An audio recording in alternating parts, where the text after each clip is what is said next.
They think that the world is blind or they can manipulate the world.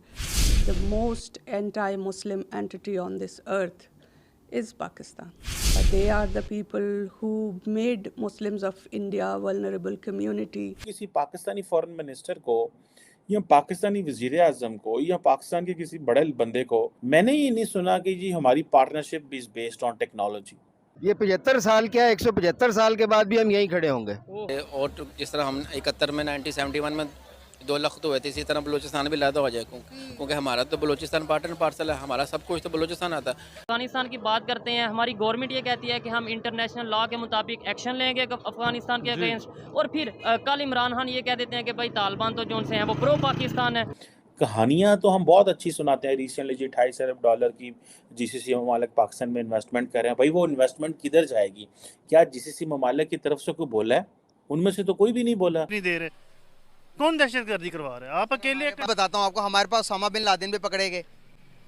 अच्छा। कितनी बड़ी बात। अगर आप बुक्स पढ़ते हैं, चीज़ रीड करते हैं, रियल हिस्ट्री देखते हैं, बंगालियों के साथ बहुत बुरा हुआ है। हम लोगों ने, अब बीइंग पंजाबी मैं सीधी सी बात करूंगा, पंजाब वालों ने बंगालियों के साथ बहुत बुरा सलूक किया। फॉरेन रिजर्व बाहर से क्यों नहीं आ रहे? कोई इन्वेस्टमेंट क्यों नहीं आ रही बाहर से? सिर्फ इसी वजह से नहीं आ रही कि हम अपने हालात पर नहीं काबू पा रहे। अब ये जो इंडिया जो है वो भी एक जिसे कहते हैं ना एक एशियन मैन्युफैक्चरिंग हब है। ये चीज पाकिस्तान में कैसे बनानी है, इस चीज को कैसे ना के अपना ये खींचातानी जो करते हैं ना एक दूसरे का गिरेबान, हालांकि अंदर से ये एक ही है। अच्छा, एक्चुअली ये अंदर से एक है। कभी देखा मतलब ये अभी पीडीएम के देख ले हुकूमत कितनी पार्टियां इकट्ठी होगी, 14-15 यही एक दूसरे को पहले मतलब ये था इत्तेहाद होने से पहले यही कह रहे हैं ये चोर है वो चोर है वो चोर है। अब इनको चोर नजर नहीं आ रहा। ठीक है। अच्छा, आपके ख्याल में, पाकिस्तानी पब्लिक के ख्याल में, जो इस टाइम तालिबान की गवर्नमेंट है अफगानिस्तान में, वो पाकिस्तान के फेवर में है, अगेंस्ट है, या मतलब कैसे वो समझती है पाकिस्तान को? अभी ये देखें, इस पे तो अफगानी हुकूमत जो है ना वही कह सकती है। मैं अपनी ऑब्जर्वेशन होती है ना, जाहिर बात है, आपकी कोई स्टेटमेंट जो सी होगी वो ऑफिशियल तो नहीं, एक पब्लिक की ओपिनियन है। आपकी क्या ओपिनियन है कि अफगानिस्तान वाले इस टाइम हमारे साथ हैं, सपोर्ट में हैं, या फिर इंडिया के साथ हैं, या दूसरे किसी कंट्री के साथ? नहीं, मेरे ख्याल में वो मुल्क कंट्री जो है मुसलमान है वो पाकिस्तान के साथ ही है। ठीक है, मेरे ख्याल में। तो वो इंडिया के साथ नहीं हो सकती, क्योंकि पठान एक गैरतमंद कौम है। ठीक है, तो इंशाल्लाह वो पाकिस्तान के साथ है। नो डाउट पठान गैरतमंद कौम है, पाकिस्तानी पंजाबी भी सभी गैरतमंद है। लेकिन अगर अपने कंट्री की बात करें तो मैं आपको बताता चलूँ, इस टाइम जितनी ट्रेड उनकी इंडिया के साथ हो रही है उतनी शायद पाकिस्तान के साथ नहीं हो रही। जितने उनके रिलेशन उनके साथ बेहतर है उतने पाकिस्तान के साथ बेहतर नहीं। हमारी तो गवर्नमेंट ये कहती नजर आ रही है कि हम उनके अगेंस्ट एक्शन करेंगे। यही तो इशू है कि हम तो आपस में मुस्लिम लड़ रहे हैं, और फिर हम कहते हैं कि पूरी दुनिया मुसलमानों के खिलाफ है। ये सारी जो है ना ये पॉलिसियाँ बाहर से आती हैं, किसी भी मुल्क से लगा ले, मैं नाम नहीं लूँगा। जी, ठीक है जी, ये सारी पॉलिसियाँ बाहर से आती हैं, उन पे अमल करते हैं ये। अभी कोई भी हुक्मरान देख ले, बात तो फिर वही आ जाती है। कि इमरान खान को देख लें, नवाज शरीफ को देख लें, बिलावल को देख लें, किसी भी एक जो है ना देख लें हुक्मरान में जो आते हैं या सियासत में, ये सिर्फ अपनी जेबें भरते हैं, आवाम के लिए कोई नहीं कोई सोचता। खुदारा लोग भूखे मर रहे हैं, खानदानों के खानदान भूखे मर रहे हैं, और यहाँ से बाहर जा रहे हैं बड़ी तादाद में। वैसे जो यूथ है, नौजवान है, वो तो बाहर, कोई अमेरिका जाना चाह रहा है, कोई ऑस्ट्रेलिया जाना चाह रहा है। और भाई मेरे पास में भी हो, मैं भी ये मुल्क छोड़ दूं।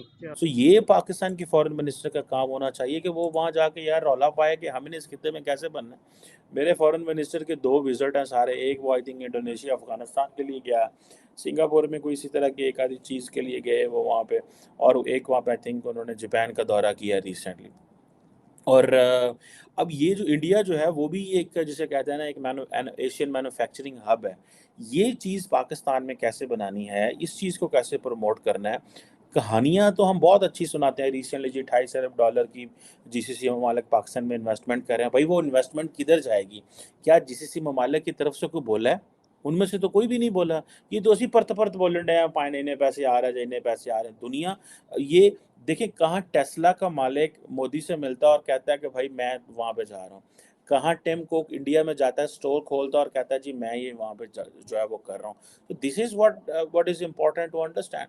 सो India if it is becoming an Asian manufacturing hub, तो पाकिस्तान जो है, अगर हम कहते हैं हमारे पास चीप लेबर है, पहले वो हमें वो चीज़ें तो वो उनको देनी पड़ेंगी। अब फॉरेन टेक्नोलॉजी ट्रांसफ़र की इंडिया की तरफ बात हो रही है। इंडिया जो है फॉर एग्जांपल आप ऑटोमोटिव्स में चले जाएं, फार्मास्यूटिकल में चले जाएं, इलेक्ट्रॉनिक्स असेंबली में चले जाएं, इन चीज़ों में for example they are putting a lot of money, ठीक है जी। आपको पता है जो वर्ल्ड ट्रेड ऑर्गेनाइजेशन है उसने इंडिया को दुनिया की 5वीं बड़ी इम्पोर्टर जो है वो इंटरमीडिएट गुड्स में जो है वो उसके ऊपर रखा है उन्होंने, ठीक है जी। और जो इंडिया की जो सर्विस सेक्टर है वो भी बड़ा इम्पोर्टेंट रोल प्ले कर रहा है, जिसमें information and communication technology, financial and professional services वगैरह, ट्रांसपोर्ट, लॉजिस्टिक, लटरम पटरम, इस तरह की बहुत सारी चीज़ें हैं। सो इंडिया जो है वो चाइना से सीख रहा है कि भाई मैंने कैसे काम करना है। और आपको पता है डॉक्टर जयशंकर मोदी साहब पे बड़ा इल्ज़ाम आता है कि पायन देखो यार, जब चाइना की बात आती है तो मोदी साहब जो है वो 36 दिन की छाती खामोश हो जाता है और वो नहीं बोलता।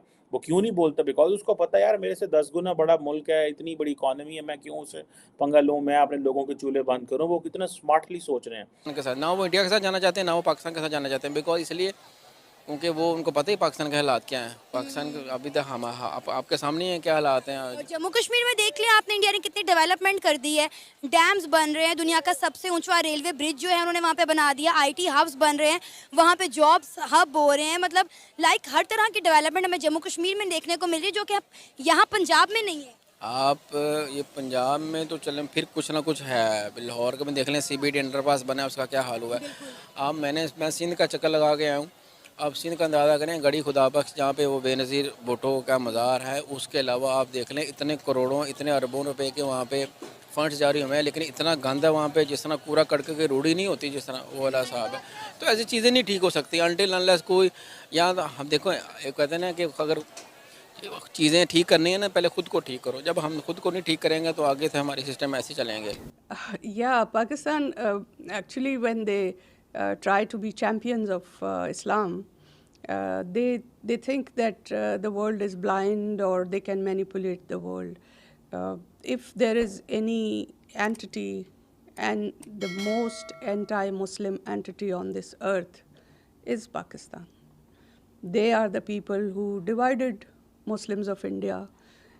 They are the people who made Muslims of India a vulnerable community because they started that hatred because who somebody is Hindu or Muslim or Sikh or Jain or whatever, they all are Indians.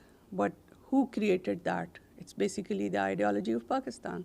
So they made Indian Muslims vulnerable actually. And killing of Balochs, who actually the ones who taught them how to say kalma, they are killing Baloch and with impunity. And not only Baloch, they killed the founders of Pakistan, Bangladesh. 30 million Bangladeshis they have killed, and in Afghanistan. दोस्तों मुझे उम्मीद है कि ये video आपको पसंद आया होगा। वीडियो पसंद है तो प्लीज़ हमारे YouTube चैनल को जरूर सब्सक्राइब कीजिए। इसी प्रकार का भविष्य में वीडियो देखने के लिए चैनल को सब्सक्राइब कीजिए। हमारे इस YouTube चैनल पे आपको इससे भी ज़्यादा इंटरेस्टिंग वीडियो भविष्य में देखने को मिलता रहेगा। तो प्लीज़ हमारे YouTube चैनल सोच टाइम्स को सब्सक्राइब कीजिए, वीडियो को लाइक कीजिए, इस वीडियो को अपने दोस्तों के साथ जरूर शेयर कीजिए। नमस्कार, फिर मिलेंगे अगले